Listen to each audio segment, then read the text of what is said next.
Let me open this up to my guests who join us on the broadcast this evening on Viewpoint. Gurjeet Singh, who's a former diplomat, is with us. Also with us is Professor Brahma, who's a strategic affairs editor, expert.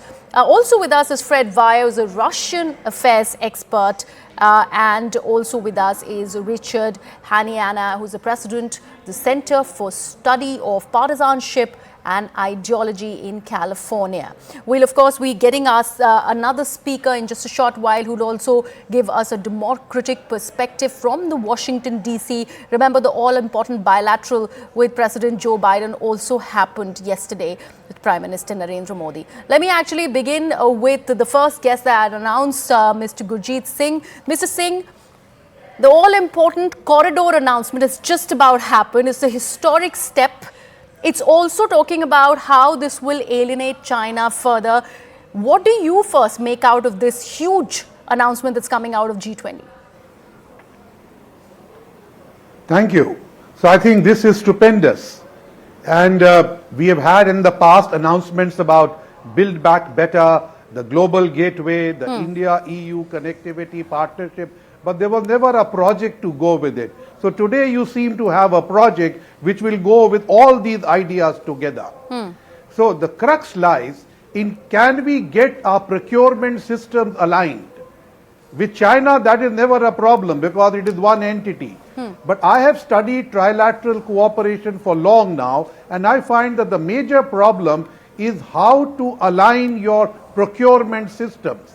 And that is what we will learn to have to do. What is the role India will play? Certainly our market access would be very important. Yes. But I think Indian companies would have a great role to grasp EPC and construction contracts in getting this done because they have great experience in both West Asia and Africa. So I think that part could do very well. But please, let's be cautious. Every time there's a G20, a lot of announcements are made. The last time in Bali, they promised Indonesia $20 billion for a just energy transition. A year down the line, not a dollar has flowed. So, we're extremely optimistic, extremely happy, but I am still cautious. I would like to see plans come into force. It's a good move to have the project. Okay. Professor Chelani, would you agree to what Mr. Singh has just said, considering this is being considered as one of the more ambitious counters to China's infrastructural projects? Would you consider it so, or would you also wait for something to happen on ground first? I would be cautious simply because this is a memorandum of understanding among the US, India, Saudi Arabia, the UAE and other nations to quote-unquote explore a shipping and rail corridor that will stretch from India to Europe via the Middle East. The economic feasibility of this project will have to be examined very carefully.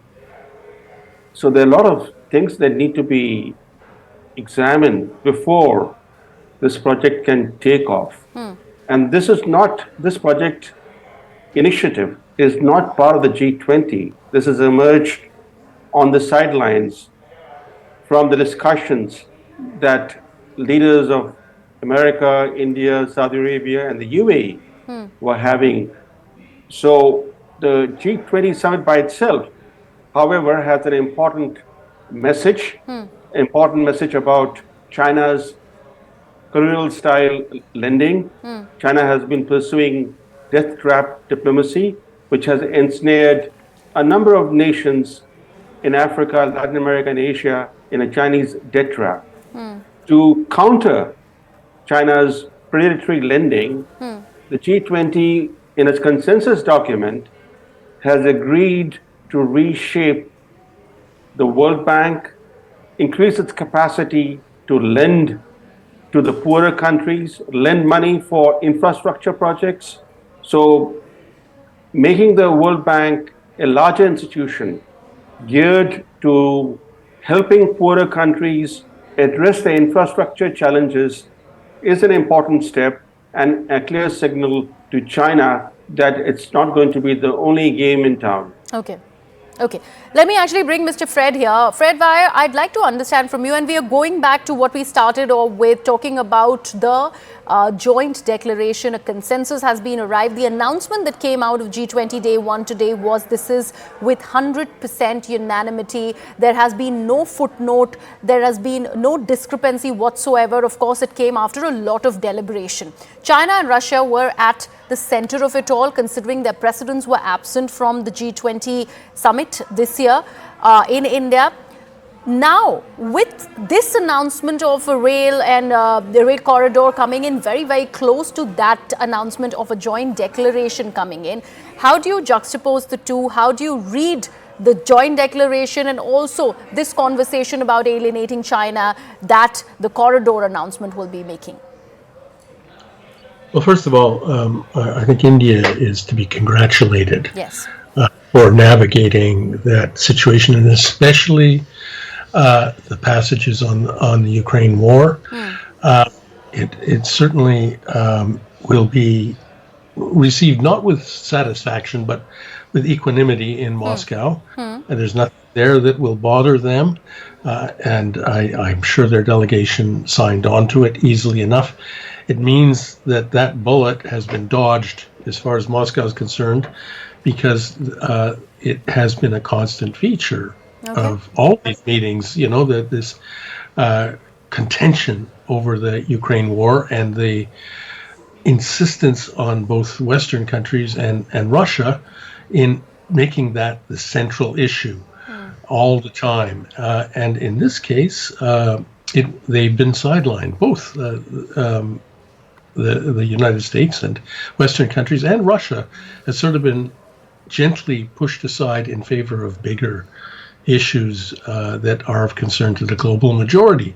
And I think India really navigated that well and brought those issues front and center.